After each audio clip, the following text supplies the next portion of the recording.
I'm so excited that you joined us this morning. Do you know it was 3 years ago today that the trucks first pulled up to our Barrie campus and our Orillia campus?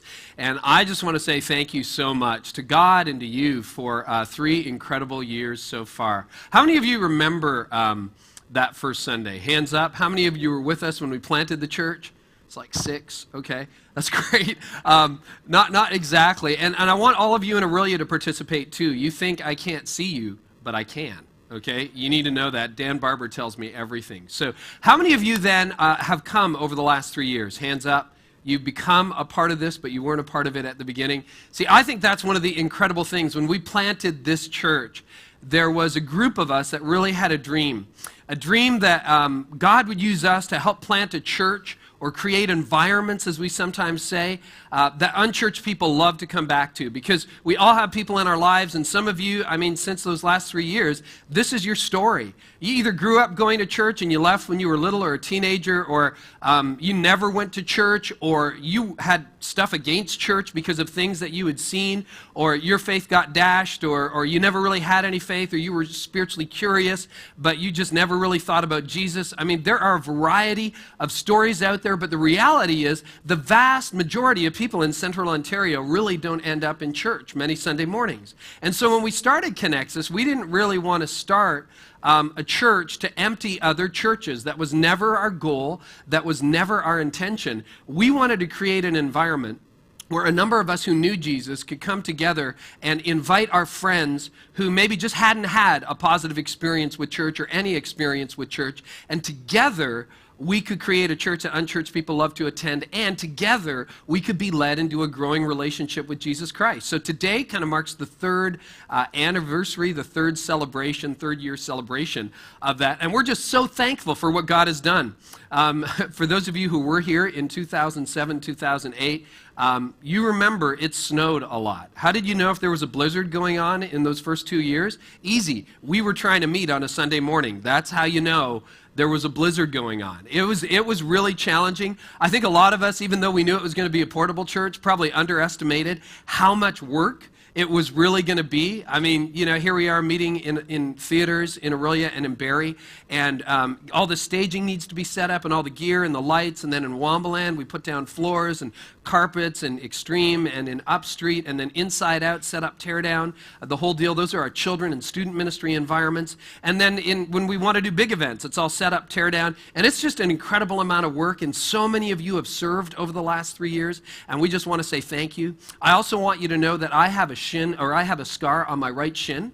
And do you remember the speaker towers? We now store them permanently behind the screens in the theaters where we meet in Barrie and Orillia. They're pretty heavy beasts, and I dropped one on my shin a couple of years ago, and it took like months to heal. But I wear that with pride. Because you know what? It takes a lot of sweat equity, and it takes a lot of people serving and giving and all that to pull this together. So I just want to say thank you. And I want to say thank you because I'm so excited. We didn't really know how this was going to go, and we learned a few things along the way. We learned, for example, in 2010, we started tracking things a little bit differently, that there, until the end of October, were about 250 families that came to Connexus, to our Orillia or Barrie campus for the very first time. And among those 250 families, 68% of them self-identified and said, we have really not regularly gone to church prior to this. We've never really been to church prior to this, and thank you so much for inviting us. At our Orillia campus, 70% of the people who showed up for the first time were personally invited by somebody. At the Barrie campus, 85% of the people who showed up for the first time were personally invited by somebody who already attended. And to us, that's incredible, and we're so excited about that because, as you'll see at the end of the message today, there's story after story after story of changed lives. And if you want to access more when we're done here today, I would love for you to go online and go to blog.connexuscommunity.com and just go over the comments that have come in the month of November and early December. We have been overwhelmed with people saying, thank you for doing what you're doing. Thanks for setting this up. I never thought that I would be in church, or never really had my family in church on a regular basis, and thank you for doing what you're doing. So the first thing I want to do is I just want to say thank you to God, and I want to say thank you to all of you who have helped partner with us over these first 3 years. So it's been an incredible time. We got cake at our campuses. If you're watching by podcast, you'll have to get your own cake, but that's okay. So we got cake at our campuses, and we'll have some time to celebrate after the services on this, our 3rd anniversary at our campuses. The other thing that's true is it's also December. And every December so far, we have done something that's sort of been above and beyond and over and above to try to make the world a better place. And the first year, what we did was we launched the church. We launched 2 campuses within a week of each other, and we recovered from that. That's what we did in the first year. The second year, we did something called Revolutionary Love, and some of you will remember that. And we just tried to tap into the generosity that was already in the room, that was already within Connexus, to try to make a difference locally and around the world. And so you gave that year almost $100,000 to fuel our mission. There were some things in our first year we needed to get done. You gave that to Connexus in the month of December. I want to share some of the other things that you did as well, because it was an incredible year. One of the things that we did in Revolutionary Love is we collected food at our campuses. And so when we collected food at our campuses, to give you a comparison, we collected between Orillia and Barrie 3,600 pounds of food, all right, which is great. That's over a ton and a half, almost 2 tons of food. At the Barrie Tim Hortons, what the Barrie Tim Hortons did is the Barrie Tim Hortons decided that they were going to do a food drive at every Tim Hortons location in the city of Barrie. They raised 5,000 pounds of food. So between our campuses, just our little group, 3,600 pounds, all of Barrie, 5,000 pounds. Thank you for your generosity those 2 Christmases ago. We decided we wanted to make a difference in Africa. There's a problem with malaria, and mosquitoes carry malaria. So we tried to raise $10,000 to help buy nets for kids in Africa so that they could sleep under a net and keep the mosquitoes off. We hoped to raise $10,000. Instead, you raised $25,000. $25,000. Incredible. Another thing we tried to do, we tried to raise money for a health clinic in Guatemala. We had hoped to raise $9,000. You raised $24,000 to build a health clinic and do other things in Guatemala. It was just exceptional. It's a very generous community. Then last year, what we did, we also raised money for the local ministry. Last year, what we did was we decided to give away Christmas. And so we had partners. If you were part of the church at that time, you remember that we partnered with an organization in Africa that was doing work with orphans. And some of you gave away your Christmas for that. Others among us did other things. There were another group in Africa that we partnered with at our Orillia campus that was raising money to educate pastors in Africa, and you gave money to that. We supported the Barrie Food Bank and the Orillia Christian Men's Shelter, the Lighthouse Christian Men's Shelter. People gave to that. And we did a number of other things as well. It was a very exciting time. We raised money for wheelchairs in Guatemala, and you made an impact that way. And then this year, this is sort of a pivotal year for us. We're on our 3rd anniversary. And so as we look ahead to year 4, we're trying to figure out, like, okay, well, what's ahead? And our elders and our leadership team and our staff, and we all sat down, and we started to say, what are we going to do? And the one thing I said is, I don't want to do the same thing every year. I want to be creative, and I want to look at where the need is greatest.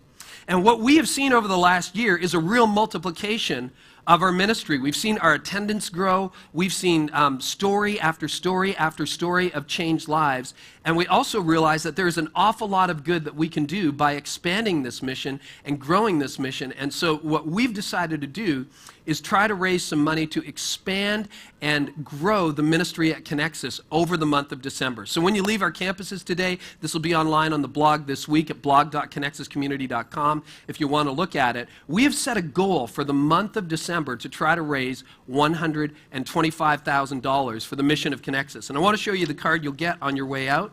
We call it the gift that keeps on giving, and as you'll see later on in the message, we are just so encouraged by the life change that happens. And we think that that's eminently doable. We've done it in the past. We think we can do it in the future. And I want to talk about what we want to do. The first thing we want to do is we want to give 10% of whatever is raised. 10% of whatever is raised, we want to give to our local partners. So in Orillia, that's a Lighthouse Christian Men's Shelter. And at our Barrie campus, it's beyond that. It's the Barrie Food Bank. So we want to give to the Barrie Food Bank. So 10% of everything that comes in. If we raise $90,000, we'll split $9,000 between them. If we raise $150,000, we'll split $15,000 between them. So we've got that. And then we also want to release about 10%, we call it debt reduction, but really it's another way of church planting. When we got started, we're a North Point Community Church. We're a North Point Community Church strategic partner. And so when we got started with North Point, they gave us a $250,000 loan. And over the last few years, we've been paying it down, but every time we pay down that loan, they have a fund, and it goes to planting other churches like Connexus, who share our same heartbeat and share our same vision. And so that's very exciting for us, because if we release 10% of what we raise this month for that, it plants other churches. Right now, we are the only Canadian strategic partner of North Point Community Church, but there's a church in Vancouver that is trying to launch under the North Point umbrella. Some of that would be to support them. And then there's about 23 other strategic partners in the United States who, like us, are independent churches, but part of the North Point strategic partner family. And many of them are launching in 2011, and we have an opportunity to help with them. So just like we're trying to create an environment that unchurched people love to attend, there are other people around North America trying to do the same thing. So we have a chance to bless others and to start new churches. And then we also have some needs that kind of have accumulated over the last year that we would love to address through our mutual generosity. And that is, through this $125,000, we want to use 80% to try to make a difference in expanding a number of things at our local campuses. So part of that is to expand Wombaland. At the Orillia campus, we want to optimize what's happening at the 10 o'clock service and actually change the environments and add an environment for the youngest kids to make it work a lot better for families, and that's going to cost money. At the Barrie campus, we've had a real explosion in Wombaland, and some of you will remember because you line up all Sunday long to try to get your kids into Wombaland, which is our preschool environment. And so in Barrie, at our Barrie campus in June, we tried to double the size or add 40% to Wombaland, and we did, and we found the money in the existing budget, and we thought, good, this will last us for a few months. We grew Wombaland by 40% overnight. It was full the next week. We just couldn't believe it. And then we didn't quite have all the money in our existing budget to expand it. So we're saying if we can raise this money, we're going to double the size of Wombaland, which is for kindergarten and younger at our Barrie campus, and optimize it and grow it at Orillia as well. There's also another major upgrade that we are looking to make. We are a video church, and it sort of occurred to us, it's funny how you launch something and then you discover things after you launch it. We realized that like 95% of the people who ever see a message at Connexus Church watch it through a screen. I mean, if you attend our Orillia campus, 100% of you watch through a screen. If you attend our Barrie campus, everyone thinks, oh, you're at the live campus. It's like there's 8 people who watch what's actually happening on stage. Everybody else watches on, it's just, you know, a little kinder or whatever. But you watch the screen. You watch the screen. If you're watching by podcast, that's the only way you watch it. And our cameras have served us very well for 3 years, but they're kind of dying on us right now. And to do an upgrade and to get the proper equipment to really provide optimal video quality, both online and for our Orillia campus and for other campuses down the road, we really want to provide a much better video quality. And when 95% of the people who watch a message at Connexus watch it by screen, it can be just so helpful to have better cameras. So that's a good chunk of it. And then there's some other things to improve ministry environments. We'll share those details with you if you want them. Otherwise, just say that there's a number of things that we want to do. So one of the things we're hoping to do is we're hoping through this Gift That Keeps On Giving campaign in Christmas, December of 2010, to raise $125,000 for our local partners, the Barrie Food Bank and the Lighthouse Christian Men's Shelter, which will get a portion of that, but just to fuel this mission that God has begun with us. And then the second aspect, and we'll talk about this today as well, is we would love for our families who call Connexus home to consider this, and this is a new term, to become visionary givers in 2011. So there's what we can do this day, this month, before Christmas, in the $125,000. But then there's another card you'll get, and we'll walk through that in a little bit, where we would love for more and more families to become visionary givers as we move forward. Now, why are we talking about this?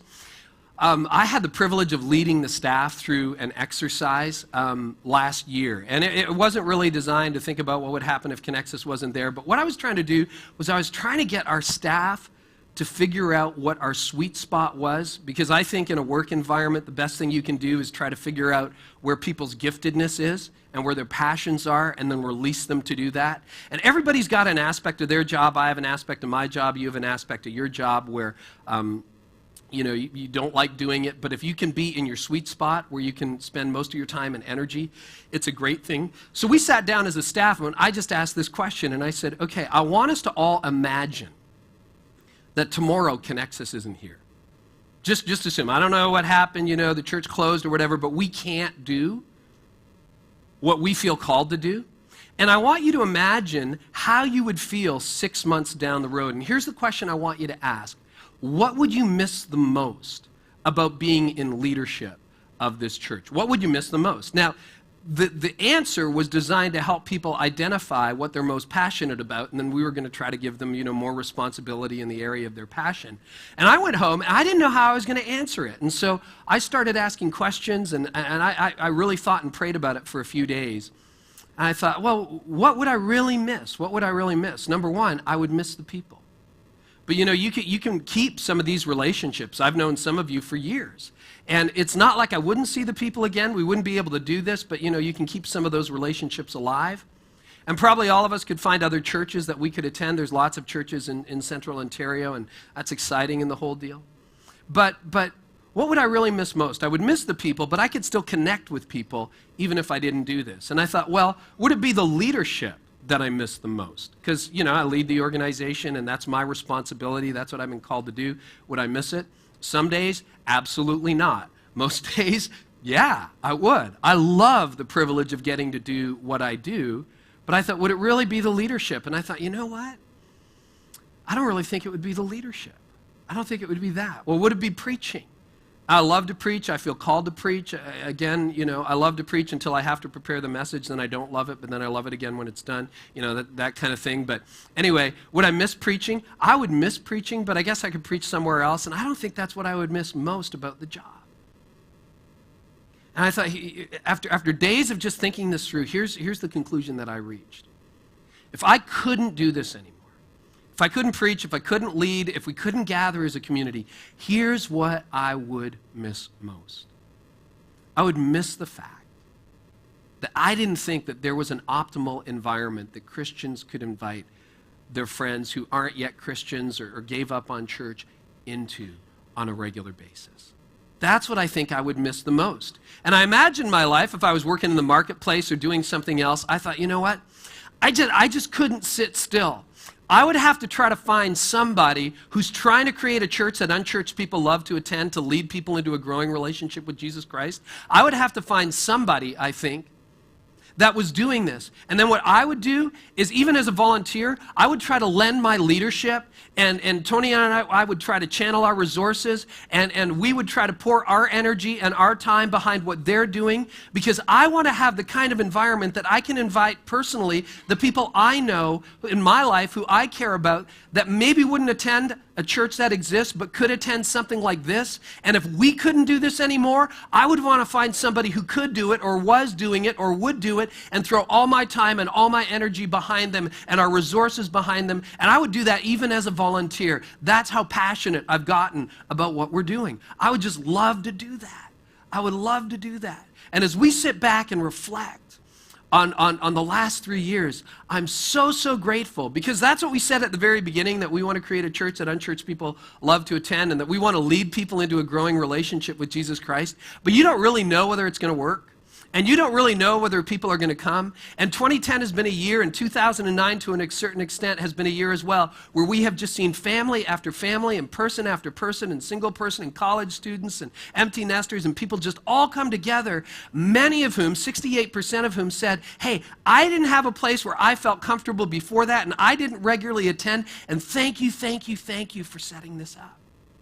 And so when we sat down as a leadership team and as elders and thought, where can we put sort of the emphasis as we go into the end of this year, as we move into next year, we thought, we just want to expand this mission, and we would love to create more room for children. We would love to enhance the quality of what we do so that at our Aurelia campus things get better, so that online things get better, and so that as we think about even possibly planting more campuses down the road, that ability exists. And 2011 will probably be a year of change. Our leadership team is thinking about, as we start to face growth pressures in the theaters, what do we do beyond the theaters? Where do we go? How do we be the church? And how do we create the kind of environment year after year, again and again, that unchurched people feel safe in, and where all of us together can be led into a growing relationship with Jesus Christ?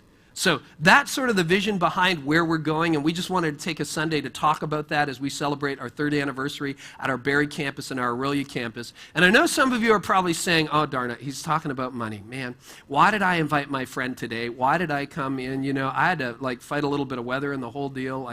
Come on, could we not just talk about something else? And next week we will.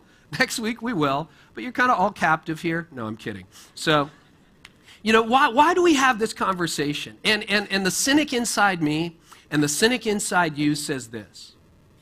This is what I say when I hear stuff like this. You know, you just want something from us. That's really what you want. You just want something from us, don't you?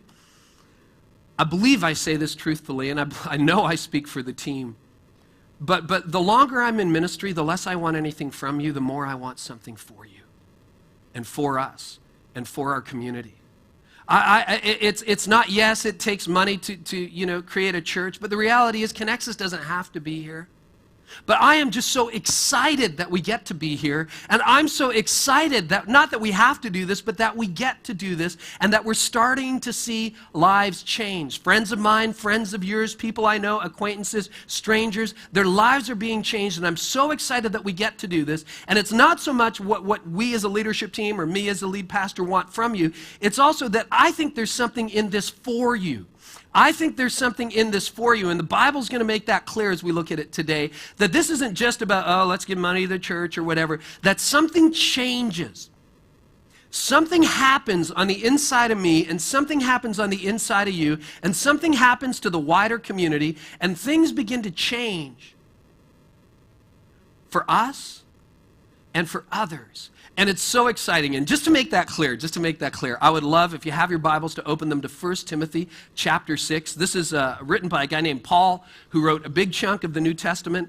And Paul is talking to a young leader in the church, and he's giving him instructions. And so this is all about money, and I hope this makes clear that this is not just about what I want or what the church wants from you, but that there's something in this for you. Even if this is your first Sunday at church, even if you've never given to a church, even if you've never given to charity, and I mean lots of people outside the church are very generous toward charity, something happens when you give. And I think something even more profound happens when you give to the kingdom of God. That's so powerful. And Timothy tries to make that clear. So let's have a look at this. He says in verse 17, teach those who are rich in this world not to be proud and not to trust in their money. You're like, okay, that's interesting. See, the problem, the kickback for most of us, is we read a text like that and we go, well, I'm just not rich. Carrie, just, dismiss everybody and keep the 4 people in this auditorium who are rich, and you can talk to them, and the rest of us will go off and grab cake and coffee. You have that. It's like, I'm not really rich. I don't really think of myself as rich. If you knew my financial situation, we just kind of struggle paycheck to paycheck, and we don't make a whole lot of money, and there's lots of people down the street. There's lots of people in other neighborhoods who are doing better than we are. So why would you pick a text like this? Teach those people who are rich in this world. Paul says, well, I want you to teach people who are rich in this world. Now, it's interesting. I sit down with a lot of families, and we have lots of conversations, and I don't think there are many people who live in central Ontario who would consider themselves rich. But Paul says, teach these people who are rich in this world. Sometimes perspective makes all the difference. Perspective makes all the difference. So what perspective does he give? Well, you can actually do some research and discover. Let's say, for example, and I'm sure this is true for some people, you make $30,000 a year. $30,000 a year. That's some money, but it's not a whole ton of money, and there are people who try to raise a family on $30,000 a year or less, and in our culture, that's a struggle. Do you know that if your family income is $30,000 a year, you are richer, I want to get this stat right, than 92% of the planet? If your family makes $32,000 a year, you're richer than 92% of the planet. Did you know the average household income for Central Ontario, Simcoe County, is $78,800 a year? And I know some of you are like, well, we don't make that much. We're not average. We're not average. Well, if you make $30,000 a year, you're richer than 92% of the planet. If you are average, and some of you are below that average, some of you are above it, some of you are significantly above it. But even if you're just an average family in Simcoe County, and you make $78,800 a year, you are richer than 98.85% of the population of planet Earth. Now let's read the verse again. Teach those who are rich in this world. Oh. There's very few of us sitting here, even college students, who aren't richer than 90% of the planet. And if you're just an average family, a paycheck to paycheck, month to month, we got a mortgage, car bills, oh my goodness, how are we going to pay for Christmas? $78,000 a year, I don't know what we're going to do, and other people make more money. You're richer than 98.85% of the planet. Oh. Suddenly I'm like, okay, maybe I should pay attention to this. Teach those who are rich in this world not to be proud. All right, because even if you make average or above average income, you can be, well, the rest of those people, they just need to work harder and they just didn't try hard enough and they just, don't be proud. You know, the more I live, the more I just say, God, you've been so graceful to me in a way I don't understand. Thank you so much. Why have things come my way? It's beyond deserving. I don't get it. I don't get it. Wouldn't it be amazing if a whole community, if at least a congregation, adopted that attitude? God, I can't believe it. Why did you make us rich in this world?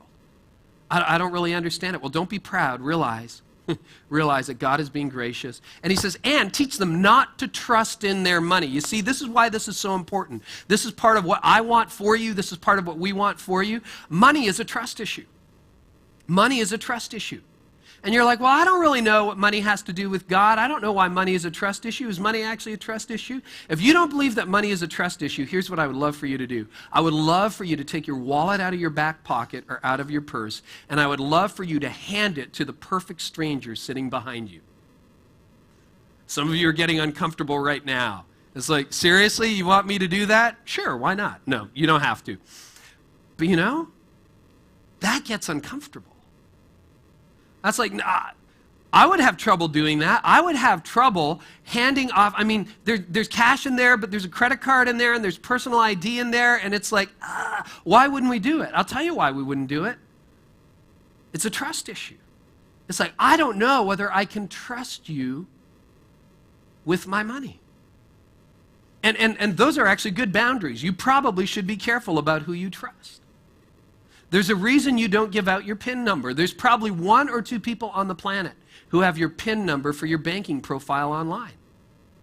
Why? Because it's a trust issue. That can be mishandled.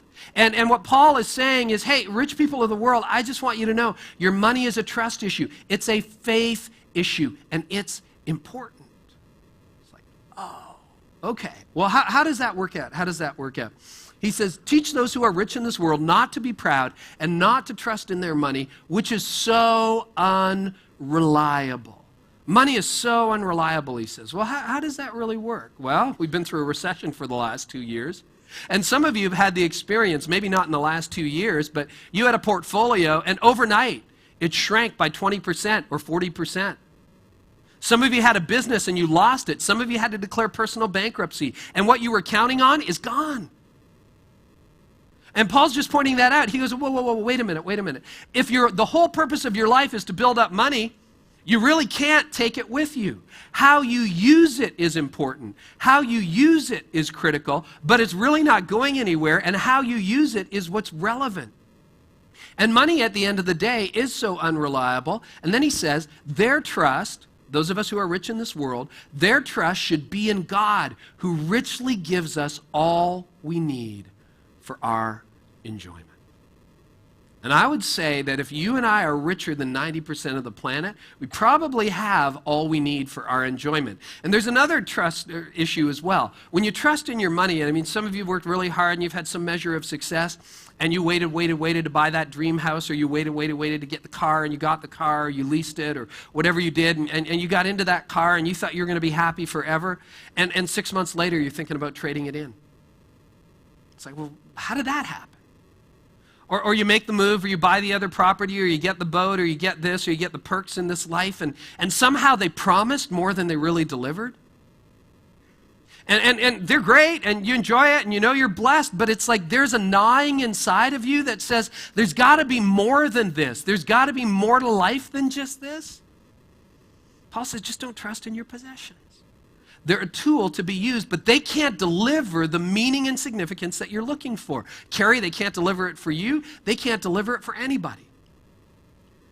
So teach people who are rich in this world not to trust in their money, which can be so unreliable. Their trust should be in God, who richly gives us all we need for our enjoyment, which means what? Opening our financial life to God. Sometimes we open our financial life to God when we blame him. Right? It's like, how come I'm in this situation? He wants to fix it. It's like, well, selectively, you can have some of it, but why not trust God with what he first gave us? That's what Paul's saying for those of us who are rich in this world. And then he says, this is what we should do with our money. Verse 18, tell them to use their money to do good. Tony and I sit down and have this conversation a couple times a year. It's like, why has God blessed us? Why has God blessed us? What's the purpose? Surely he couldn't have given us this, whatever it is, small or big, just for our own benefit. How can we use our money to do good?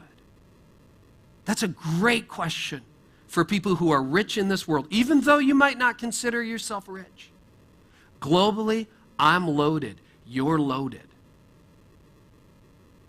Teach the people who are rich in this world to do good with their money. God didn't give it to us just for our benefit. They should be rich in good works and generous to those in need. It's just so clear. We should be rich in good works and generous to those in need, always being ready to share with other people. Why? Because we've got something and they don't. And I know there's a difference between living on $30,000 a year in Central Ontario or $80,000 or $180,000 a year, but we're rich in this world. And would we even begin to ask the question of, well, why God and what should I do with it and how could we use this to make an impact? Verse 19, by doing this, they will be storing up their treasure as a good foundation for the future so that they might experience true life. It's that dissatisfaction that the career path brings. It's that dissatisfaction that finally realizing even a fraction of your dream brings. It's like you got a decent job and it's paying money, but somehow I'm still not happy. Or you think, hey, I've had a tough year and I got laid off and I'm unemployed and I don't know when I'm going to get back in the marketplace. But when I do, it's going to deliver, but it may not deliver. And he says, if you trust your Heavenly Father with all of this, he will deliver something in you and through you that will lead to true enjoyment. That really it's God who gives meaning to life. And when you use your money to do good, there's a satisfaction, isn't there? I mean, you know this. When you think that kid went to camp because I contributed. That person got baptized. That person ate. That organization that does good things in the community got stronger and better, and people have food or people have shelter. Wow. And if you trust God with your money, it's a trust issue, it's a faith issue. That's what it's all about, right? It's really what we talk about week after week after week, and that's why it's a good idea once in a while just to sit back and say, this does have financial implications. It really does. It does. And when we trust God with our money, whole new avenues that would never be open to us before open up. It's incredible. And I believe that when giving becomes a way of living, our lives get richer. When giving becomes a way of living, our lives get richer. And sort of the dream behind this is, yeah, we could use some money and this would be put to good use, or, and there are ways to do it, and you'll get the card on the way out. But at the end of the day, we don't have to do this, but we get to do this. We get to invest in lives that are changed. So there's the one-time goal, and then going into 2011, here's something else, and I want to spend a few minutes talking about that. I would love for our families who call this place home to think about what it would take for you to become a visionary giver. That's a new term. We're introducing it today. But there are a number of people who started this church with us who just decided that they were going to give to a vision. They were going to give to what was only really just a dream, that we were going to create a church for people who that unchurched people would love to attend and lead people into a growing relationship with Jesus. And year by year, we've started to see that dream turn into a reality, not because anything we did, but because God has been kind and faithful, and hopefully we pray always at the center of everything we do. And we have seen people's lives turned around. And that's giving to vision, not just to need. It's not just, the church needs new cameras, or the church needs this, or the church needs that. It's just giving to vision. And it's giving to vision because really that money wasn't mine in the first place, and I guess I'm rich in this world, so I got to use my money to do good. And we would just love for more families to become visionary givers, because there is more we can do collectively at our campuses. There's more we can do through our local partners. There's more that we can do to change more lives. And I want to spend just a few moments going through what visionary giving might look like. And I gotta give you a heads up here. This is going to get very, very granular. We did a lot of math for this, and some of you are like, I just wish they'd talk constructively instead of all these ideas or mission and vision. You're going to love these next 10 minutes. Some of you are going to go, wow, that was a lot of math, okay? You can just fast forward through that or have a little rest. I'll wake you up when it's over. So anyway, we want to look at visionary giving in 2011. So I want you to think about this, because we are rich in this world, and if we were just an average cross-section of Simcoe County, and I think probably we're close to that. So using that, 78,800, and I know some are below and some are above, but if that's just average for our community, and we had to sort of decide how many families really call Connexus home, so we used a number of different things. We think there are about 518 families representing about 1,500 people who would say, this is our church. This is our church. That's our current stat today. So in 2011, if that's true, we're an average group of families, God will entrust us collectively with $40,818,400 next year. That's how much he entrusted us with this year. That's how much we anticipate he's going to entrust us with next year. Collectively, all of us together, that's what our combined income is going to look like. Now, a tithe, if we release some of that back into the kingdom of God, 10%, a tithe would release 10%, or $4,081,840 to lead people into a growing relationship with Jesus Christ. That's what a tithe does. All right, now some people think, what does a tithe mean? That's a biblical word. A tithe in the Old Testament, which is the part of the Bible before Jesus, meant that people gave 10% of everything God gave them back into God's work. 10% of everything that God gave them back into God's work. So if we were to tithe as a community, and we'll talk about, do tithing bind Christians or does it not bind Christians? But if we were to tithe as a community, that would release 10%, or just over $4 million back into local ministry here in Central Ontario. Now, just to get perspective, we're not close to that. This year, we project that our current level of giving in 2010 will amount to $1,035,000, or 2.5% of our collective income. Now, that is a lot of money. That's a lot of money, but it only represents about a quarter of the potential of our community. And I want you to see this statistic too. It might be a little bit uncomfortable, but we're just kind of talking shop here. It's a family talk today. But I want you to look at this number as well. 20% of our families give 73% of our budget. There's 20% at our campuses who have just decided that this is so important, and they're so grateful that they're contributing at a level that means that 20% are giving about 73% of our budget. And that doesn't mean other people aren't giving. It's just that there is a smaller part of the community that's excited about this to the point where we're shouldering that. So, just so you know, I don't know all the financial details, and I told you this is going to get really granular, but I don't know all the details about who gives what. I just sort of see trends and categories. But I promise you, from the little bit I do know, that the 20% that are giving,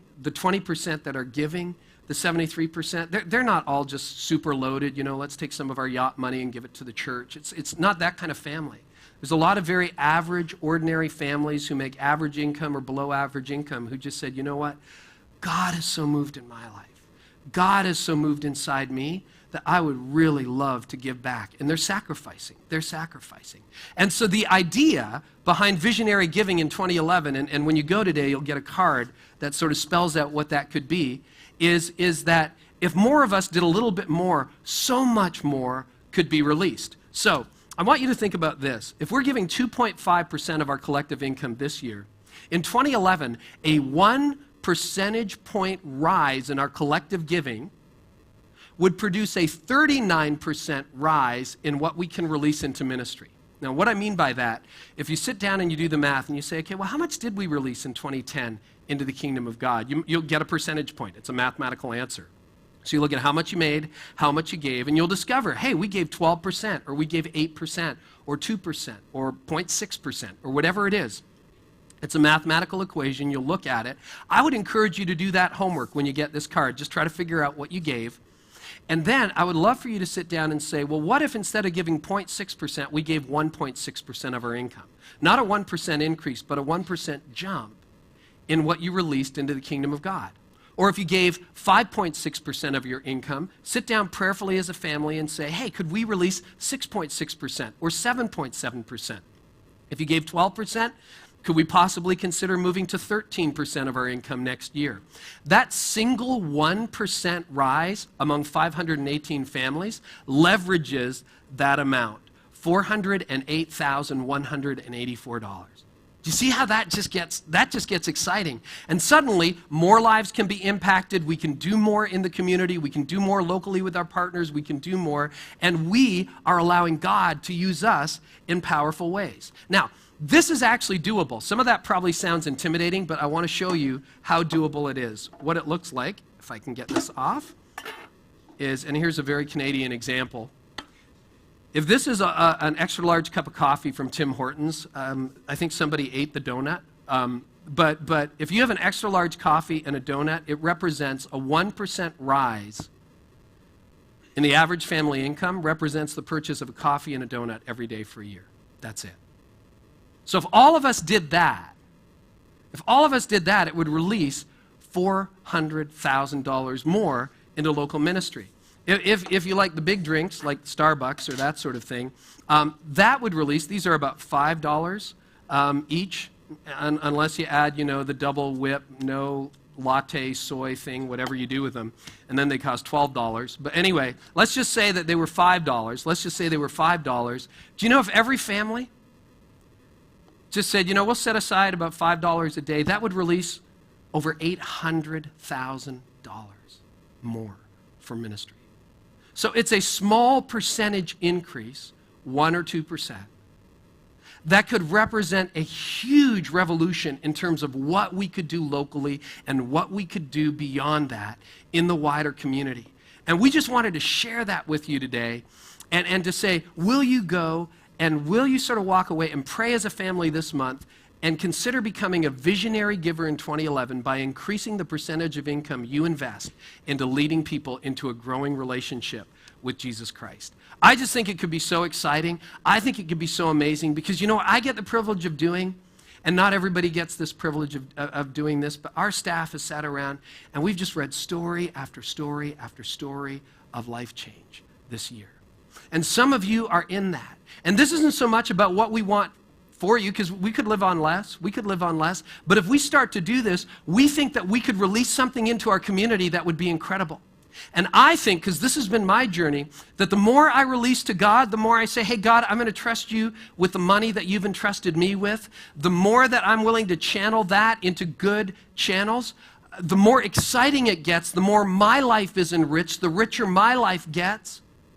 Not because I necessarily get more, but because I see what it's doing in you, and I see what it's doing in the lives of others. And friends of mine end up coming to faith, and people I don't know, perfect strangers. And you start telling stories, and incredible things begin to happen. It's not just what we want from you, it's what we want for you, and what we want for the community. It's a vital part of that. And if you're kind of cynical, and you're like, you're just trying to get more money, here's what I would encourage you to do. I would encourage you to give maybe at the level that we talk about in the December tree that you'll get on the way out, and to become a visionary giver in 2011. But if you think this is all about us, give it to another organization.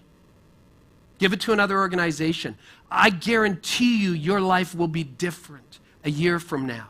Because it's not just what we want from you, it's what we want for you.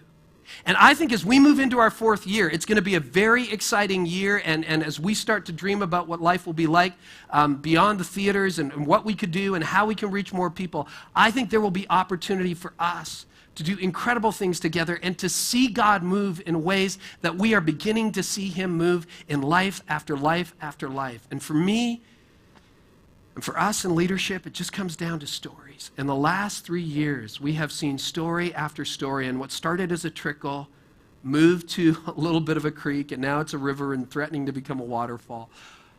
And it gets very personal all the time. And I would love for you to just watch the screen, and I want for you to meet somebody I met a year ago. His name is Kevin. And he hadn't been to church in 20 years since he was a kid. Watch the screen and listen to his story. Hello, my name's Kevin. When I grew up as a kid, I was actually like a United Church, a Christian, and we went to church on Sundays as a family. Me, my mom, my brother, and my father, and my sister, and I knew what heaven and hell and all that stuff is, and it didn't really mean a lot to me as a kid, but it was there. When I was 8 years old, my father he died of cancer, and that kind of threw out my whole religion thing there, angry at God and pretty much everything else. So kind of went life on my own and traveled my own sort of thing, and my whole faith system just deteriorated over time. Like over about 20 years or 15 years, I went from like a Christian to like just a guy, I guess. I was really like little out there. But 20 years after, I denounced my faith, and almost to the day, maybe 20 years and a month after all this stuff happened, I ended up going into Connexus, and everyone was just so nice and friendly, and this is way different than the church that I've experienced in the past. Like the story is actually kind of related to real life. So I kind of threw out my New Age philosophy book and my New Age religion that I've been trying to figure out and going nowhere with, and started reading the Bible, and been getting involved in Starting Point here at Connexus and trying that out, and doing a small group now. I'm actually in a church group now, where a year ago I wasn't even a church goer. That's why I want to get baptized today, because Christianity and the Bible and all this stuff has kind of gave my life more purpose than it had before.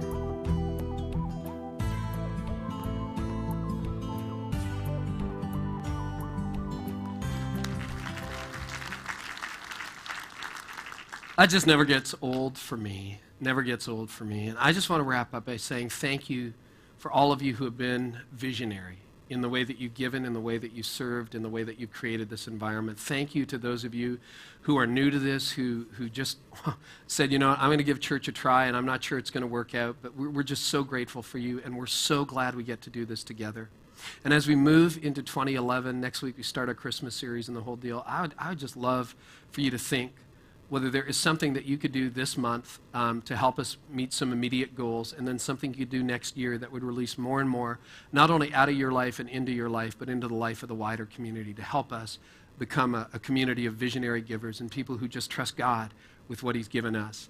And like I said, you're going to see some of these stories in detail over the next few months, but we have just seen life after life after life. And please go to the blog.connexuscommunity.com, and just read some of the stories on there over the last few weeks. It's incredible to see what God is doing.